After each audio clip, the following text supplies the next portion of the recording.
And it just goes to show that like as a teacher, there's no training that can train you for every experience, right?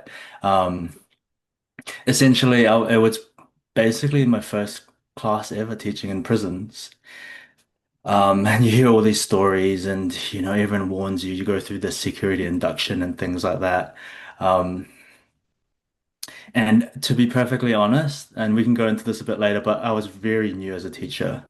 I taught a few community classes after my training, and then I started teaching in prison. Oh, Anyways, I'm in there. I go into the unit. Guys with tattoos, the sort of the stereotype, very large men. There's about 10 of them in front of me. We jump on our mats and we start doing some cat cows. And probably the biggest one of them, the most tattooed and the most stereotypical. As I was cueing, cow and cat, he just started mooing. So as we went into cow, moo with the most serious face. And as he went into cat, meow. And at that point, this microsecond in my mind, I was like, should I laugh? Should I take this seriously? What do I do? Trying to recall back to my training manual. And I just thought, you know what? Like, I'm just going to respond intuitively. And so, with the most driest, um, I guess, voice, I said, beautiful, great variations, and really, really great work. Feeling it into your asana. Um, right, you might move this way, you might move this way. You might moo moo here, and you might moo moo there. Everywhere moo moo, and the rest of the class just started laughing. And from then on, I was just like, I want to do this for the rest of my life, essentially.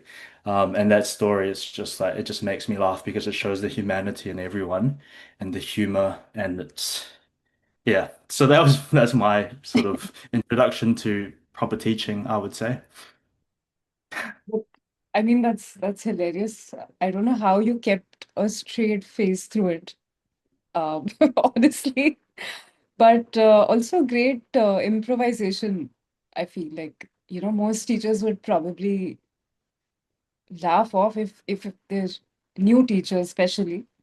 But I think it's on the spot to be able to think that way is just. I think that's a great cue. I'll probably just keep that in mind. Um, Thank you.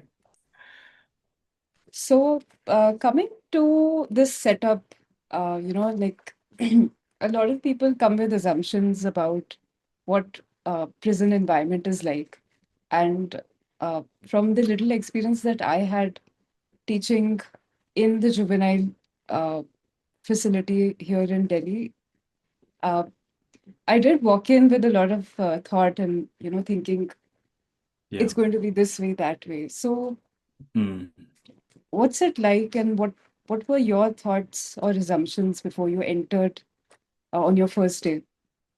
Sure. I think I had a lot of thoughts and assumptions, mainly because I have the tendency to over prepare, to do all my research. I read a book on, teaching yoga in the criminal justice system. I read interviews, podcast episodes, etc.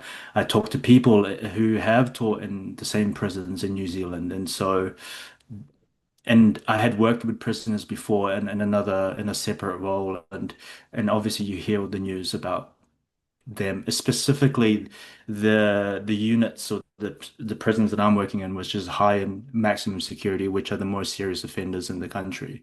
Um, and then also just as you walk in, as you start going into prisons, you go through the induction phase, as you would know.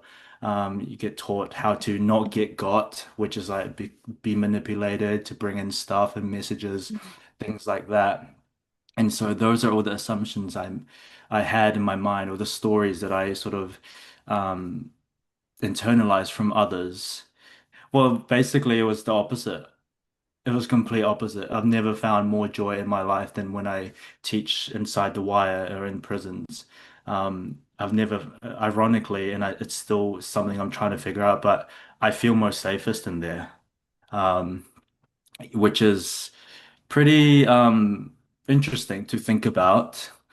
Um, but my funny side just kind of brushes it off with humor, and I think, you know what, my mum and my childhood teacher were right. I do belong in prison, and just like make little jokes like that.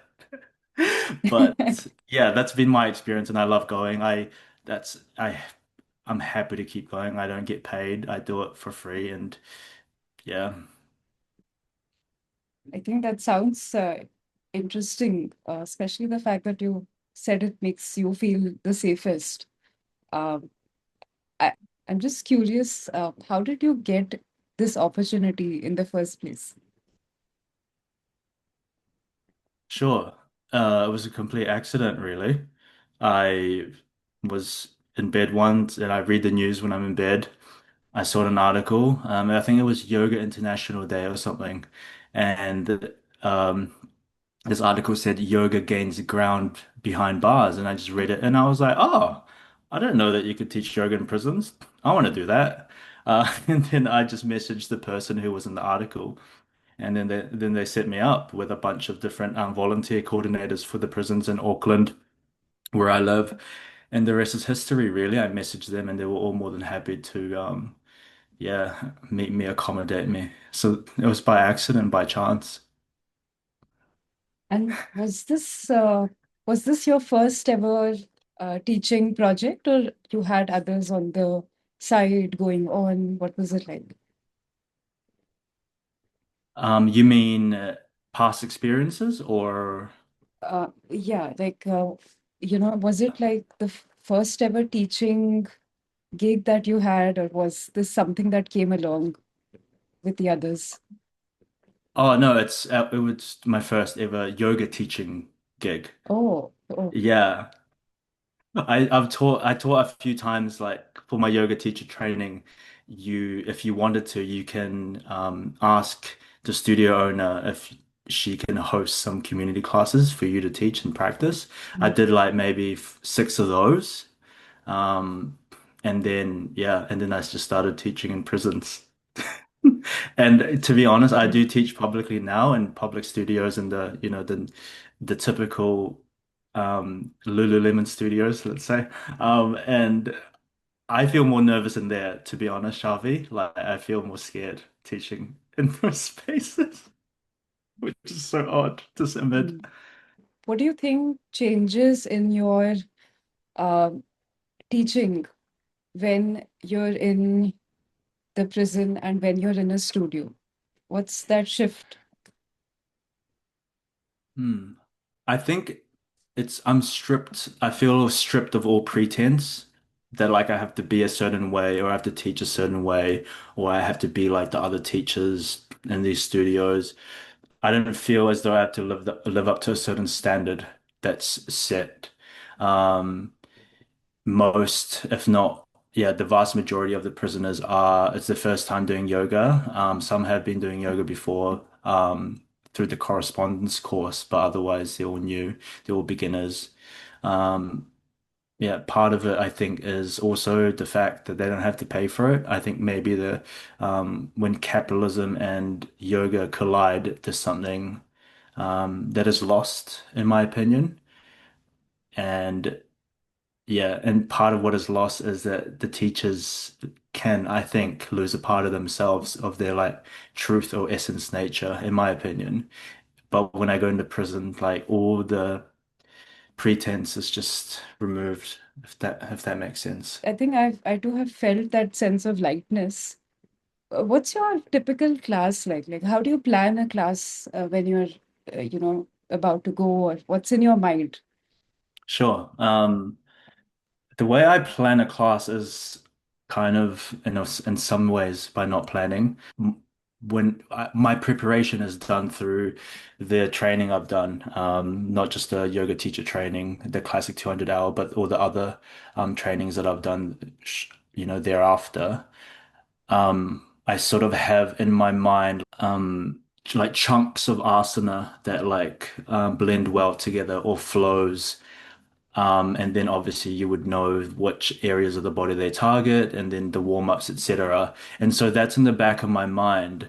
And the very first maybe couple of months I did have like the typical class structure that I would go into, but I just found that the way I teach is I try to meet the moment and I try to move at the speed of trust, which means being constantly aware of the energy levels in the room. And sometimes people come in and they have um, just done 1,000 burpees or 1,000 push-ups, or they've been in a fight. And so you're not going to do anything with the shoulders, um, or the chest if they've just done 1,000 push-ups.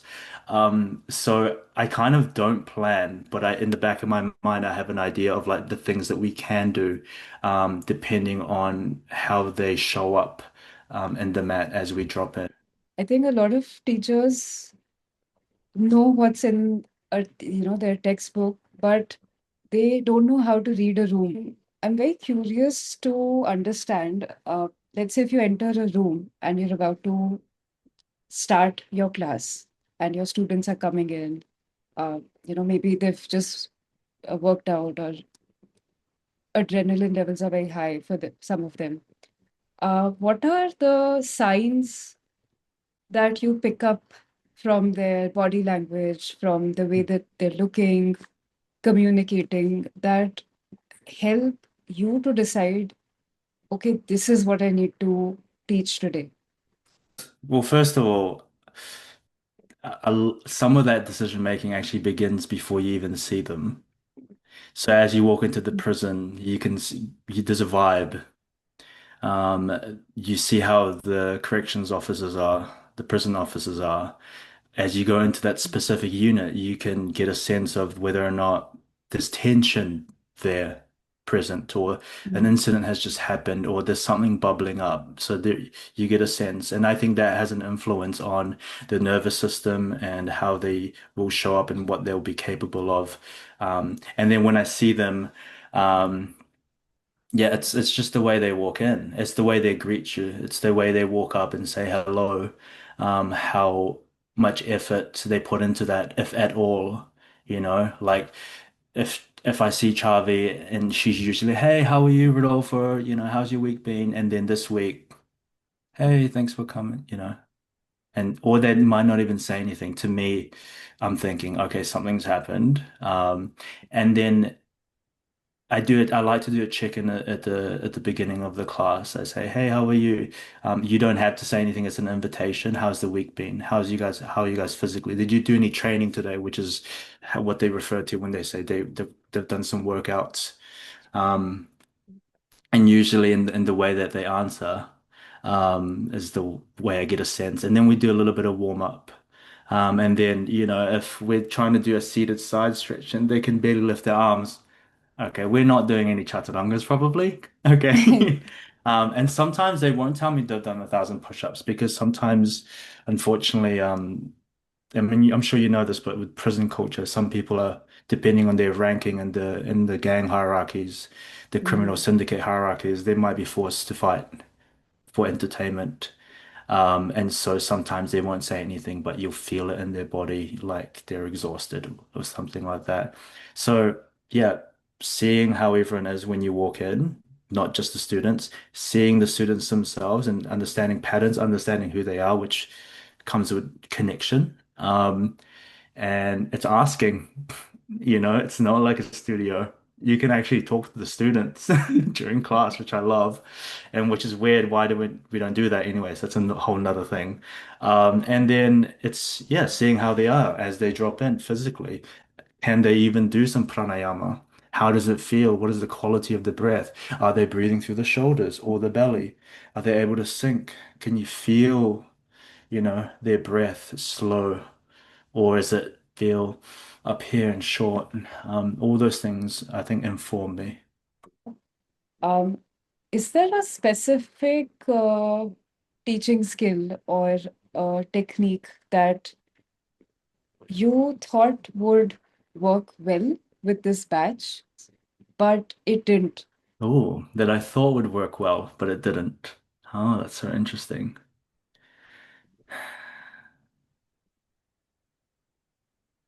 I thought short shavasana, or just no shavasana at all would work well.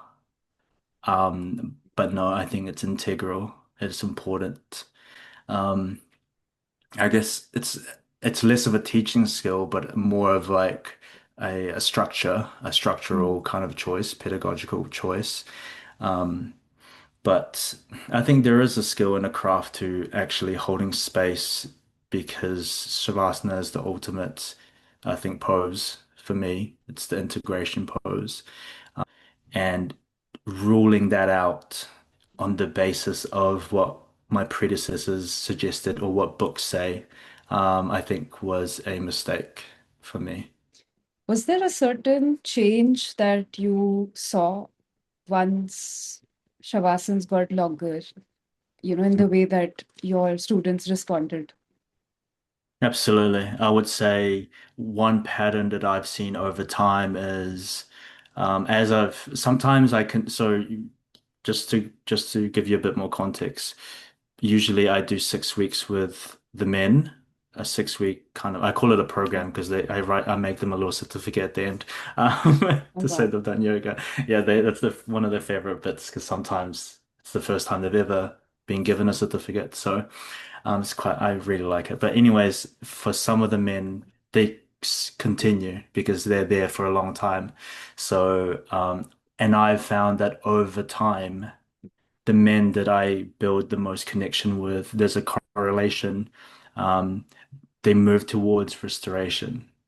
They say, Rodolfo, can we do a little bit? Hey, that little thing that we did within, Nadi Shodana, can we do that a little bit longer? Or that thing that you did where you kind of said the parts of the body, um, can we do that a little bit longer, a little bit longer, a little bit longer? All of a sudden, and this was one of the things that I was told never to do, but all of a sudden we're doing yoga nidra because um, because last week it was 15 minutes meditation. Well, guys, if you want to do 20 minutes and over, we kind of got to lie down because some of you might tip over and fall asleep. And so they're like, okay, we'll do that. Sweet as. Cool. And so yeah, I hope that answers your question, but I'm not saying Shavasana is the same as Nidra, but I Mm. find that over time through trust, through moving at the speed of trust, you actually arrive naturally, organically. It's more of the stillness sort of oriented asana. Because yeah, Shavasana is an asana. As this, Yoga Nidra, isn't it? That's what I think a lot of Western studios forget. Like this is a pose. Shavasana is seen as the end of asana practice subconsciously. How do you bring a body to a state where it craves for stillness, especially Mm, when it's not used to craving for stillness at all? mm. Yeah, well, I think for some people, especially the guys inside the wire, you have to first show them what stillness looks like, what stillness even is. Because for some of these men, they were born to meth addictions because unfortunately their mothers were doing meth or heavy drugs, and so since they were born, their brains were on fire. They've never known regulation. So it's about showing bit by bit, breath by breath, what stillness looks like. Um, so to me, it's actually teaching people what stillness is. For me, I didn't know really what stillness was. I don't know how to relax. To me, that's a foreign word. And then once I started tapping into that sense of relaxation, then it was like, whoa. And then it feels like you've just arrived at a new planet or you've rediscovered a new like part of your house, of your home.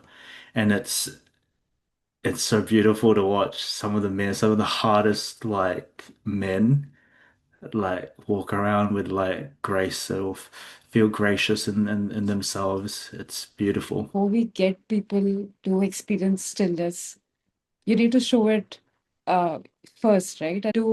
exposing what stillness could be like really is all that it takes to um, get someone to adopt it instead of, Mm.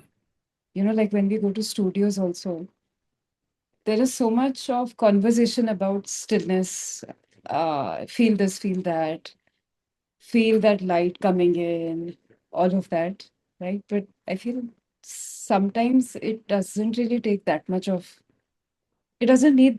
saying. It just could, it just passes on, is what I feel. Oh, I just want to say that sometimes saying nothing is the best way to teach it, and doing nothing. Um, the first time my students ever do Shavasana is by watching me do it.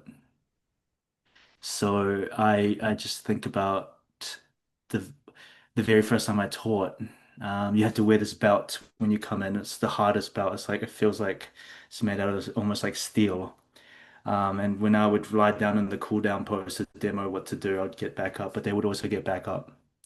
And so as we went into Shavasana, obviously I showed them what it was, or the traditional way. And I said, okay, we're here for 3 minutes. I'll let you know when we're finished. But again, I wasn't gonna lie down in Shavasana because my belt was hurting me. But as I sat up, they also sat up. And so I thought, why am I even wearing this belt, the security belt, right? Like, if they wanted to attack me, they could just attack me, whatever. So I just took it off. I took it off, put it to the side, and I was just like, I should last notice this. And I guided them into it. And then um, eventually I was like, it was probably 3 minutes. So I slowly got up and I looked at them and they were just there in Shavasana, lying. And we probably looked really crazy to the cameras, to the CCTV, all of us just lying there. But I had to get them up out of the Shavasana.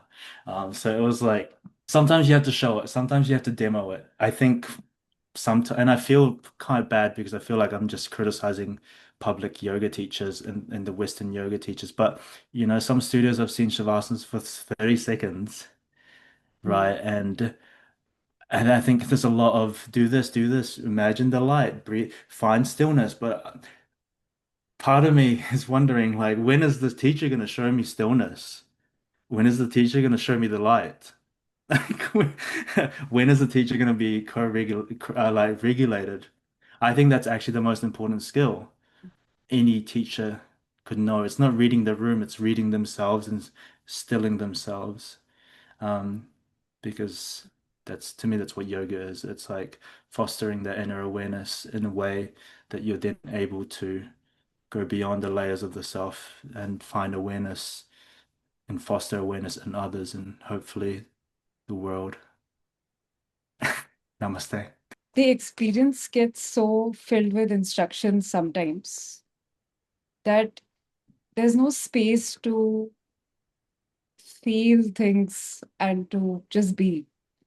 So that's what I was thinking about. Uh, I'm sure that your language while teaching within, prison has changed a lot, even in subtle forms like you having to show Shavasana for like 3 or 4 minutes. What are the other changes that you felt have come about your teaching specifically?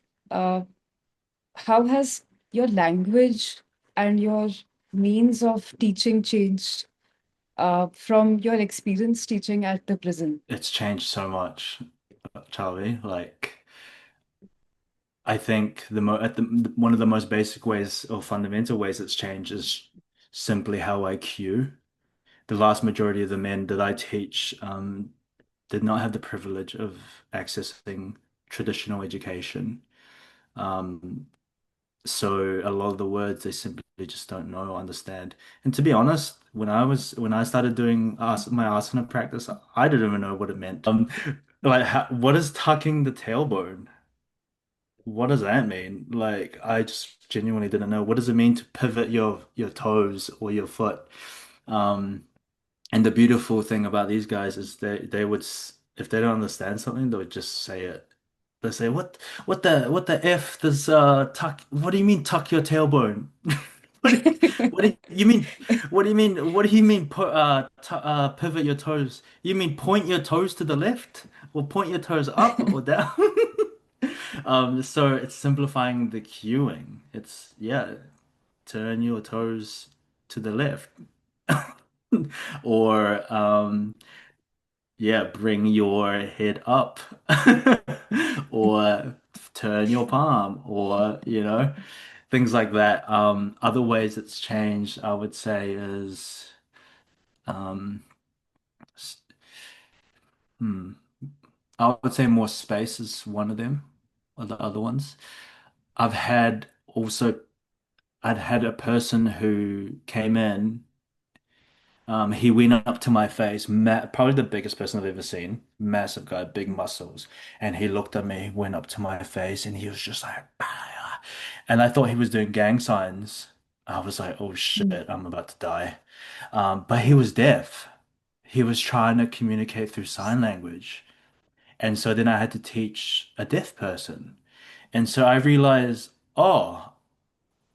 When I'm talking, because most of them can read lips, can do lip reading. When I'm talking, I need to know that he's looking at me. But also when I'm demoing, I need to know that he's looking at me, right? Things like that. There was this guy who showed up to my class and he was blind. So I had to be really precise with my cueing. I had to make sure I had to project my voice. So there's like those subtleties. I guess it's making it as accessible as possible, regardless of who you think is in the room. And what I've realized as well, is that especially with some of the students that regularly go to my class in the public yoga studios, sometimes when I'm talking to them, I realize, oh, they've got a hearing aid. So it's really important for me to, be more articulate and project my voice. So those are the ways I guess they've change is to make it as accessible as possible, more accessible, regardless of who you think is in the room. And yeah, being more accommodating in those ways. Do you feel that uh, you can't simply rely on theoretical aspects and cues that you've read, and you really have to find your own set of cues that reach your student, instead of being up in the air? 100%. I think well that's to me like the more abstract the language is, the less yogic it is, in my view. Um, and I remember one of the things that I learned in yoga teacher training was to just like memorize some cues, especially in sun salutations. And I just thought, Mm. that doesn't make sense because what if you say inhale Urdhva Hastasana, but they're already like the hands are already up. You're not gonna say, bring your hands up, palms to the sky. To me, a lot of that stuff is like redundant. If they've already got their heel down in Virabhadrasana 1, then why would you cue that? It's a waste of your words and your language. And I think when I think about language, I think of it as like an image that's born in one's mind. But if the image has never been created in their mind, then the words are going to be meaningless. So I think not only find words that mean something to you, but find words that mean something to the room, to the students. Even when a class is very simple, and I'm sure that you keep it simple to execute, have you seen any changes in the emotional states that your students reach, even if you're doing very simple things, nothing advanced at all? Has that ever happened? Yeah, all the time, I would say. Mainly joy. We experience a lot of joy and happiness and excitement. Um, Even if it's yeah, as you say, a simple pose like Virukasana, like tree pose, right? Because I like to use a lot of humor as well. So my classic little line is when we're in tree pose, I'll say like, "Oh, what a beautiful little forest we got here, lads! Zero wind here, zero wind because we're all like, everyone's got good balances. So like, lots of joy, lots of laughing, um, some tenderness as well, some emotions. I think especially um, when they push themselves to look like everyone else, but they've got an injury, part of that is because of the hierarchies. So some of them like look angry or feel disappointed or, crestfallen, things like that. Um, some of them look confused, and having spoken to some of them afterwards, it's because feelings came up that were unbeknownst to them, that they didn't know how to understand, like whether it's grief or sadness or longing, um, and for some, it's even stillness or peace. Sometimes that the bridge to that or what shows up in the face is confusion. So yeah, that's I think the beauty of asana is that they sort of to me they're like gateways to the felt experience, emotions, to the heart. I don't actually think they're a gateway to the mind. Sometimes they are, but I think they're more a gateway to um, obviously the body, but like um, the soma, the felt, the skin, and the emotions that have been felt by the skin. Because a lot of these men, the trauma comes through the body, through violence, through drugs, etc. I think that's a more of a male thing as well. I think that's another aspect of it, Charlie. I don't know if you taught girls or boys, but I think for men, the asana can be a gateway to an emotional world that they had never traversed before. If you go in with the assumption that a student can not even like doing yoga, but he or she is there. So if you Mm. go with a blank slate, um, what are the different ways in which you can uh, make your teaching, your offerings relevant enough to a student without making him feel like you're trying to fix him or trying to help at all? Well, this might be controversial to say, but despite all the benefits I've seen in the people I teach in me through yoga, still come in with zero expectations. To me, I don't think yoga is an antidote. Um, Even if it was an antidote, I don't see the men or the students as a problem to solve through yoga or through anything. So one of the things that I say in the beginning of class when I first meet them is first of all, I have only one rule when it comes to teaching yoga in prisons is that if you don't want to be here, then no one's going to force you. I say this to the corrections to the prison as well. I say that's my only rule. Like you don't force anyone to come to my class. And I say that to the men, you don't force yourselves to come to my class. If you want to be here, you can be here. And also, if you are here, like showing up in your practice is different for everyone. If you just want to show up, sit in your mat in Sukhasana, meditate, breathe, listen, watch. That to me that and if you want to do that for the next hour over the next 6 weeks, to me that's showing up to your practice because you're listening to your body. To me, that's advanced yoga. I don't like saying advanced or not, but sometimes I say it to make a point. To me that's advanced, listening to your body. So I guess the idea that I want what can I do different to gets a student engaged or to help them. Um, yeah, I think I sort of reject the premise a little bit on the question. Uh, but I also see what you're trying to say. I guess one of the other ways I might answer it is if I see someone doing something else that might be different, sometimes I will validate that action or experience so long as it's safe. So if someone takes balasana, child's pose, when everyone else is in Adho Mukha Svanasana, then I'll say great options, great variations. If someone takes their little options or takes a rest or a break, great options, and I'll name it. I won't name the person, but I'll name it so that person feels validated. Others know that that's an a okay option. And to me, that is a way to help them if or keep them engaged in the class is by shining a spotlight, a warm spotlight of recognition onto them through seeing them, through witnessing. So that kind of, I think, I don't know if that answers your question, but I answered it my way. It did.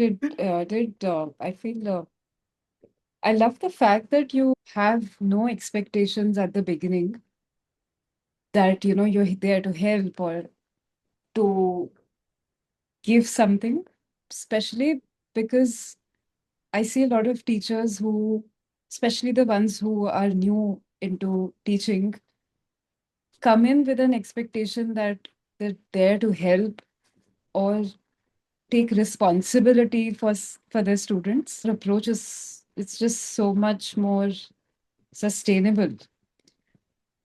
Early on, if you're not expecting or setting up any expectations, it just helps so much later on because yeah, the more sustainable your values are in this space as a teacher, that's going to decide how energized you feel. Because a lot of times, uh, I think we as teachers also feel bogged down when expectations are not met or our students don't meet our expectations. Let's say if you had never studied asan in a school and everything knew about asan was from practicing it and teaching it, uh, how would you describe asan? Like, what is it? Can you repeat the question? I like that question. So, let's say if you had never done a teacher's training and you were only aware of asanas because of your practice and your teaching, how would you describe asana? Physical maps to parts of the self. So as you move into the shape, let's say Virabhadasana 2, that is a map into a certain part of yourself that may or may not be open in this moment in time. And depending on how long you stay or what the teacher cues or um, encourages encourages you to uh, bring awareness to, would decide where on the map you will land specifically and what will unfold therefore. I love that answer. I wasn't expecting it, but it's beautiful what you just shared. So, Thank you. I yeah. wasn't expecting it either. Okay. I hope I've not, racked your brains with these questions. I think I would hate to, but I would have to wrap up with a few You can. words. It's been such an unexpected conversation. You've shared so much that I think I would love to listen to again. So that's what makes me really happy. And uh, thank you for sharing all of these beautiful insights. I'm sure a lot of teachers will uh, really understand what teaching is beyond the book and what it really is when you're teaching people. So that's what I was looking for, and you've been amazing with your answers, honestly. That means so So much to me. Thank you so much. thank That's you. really validating.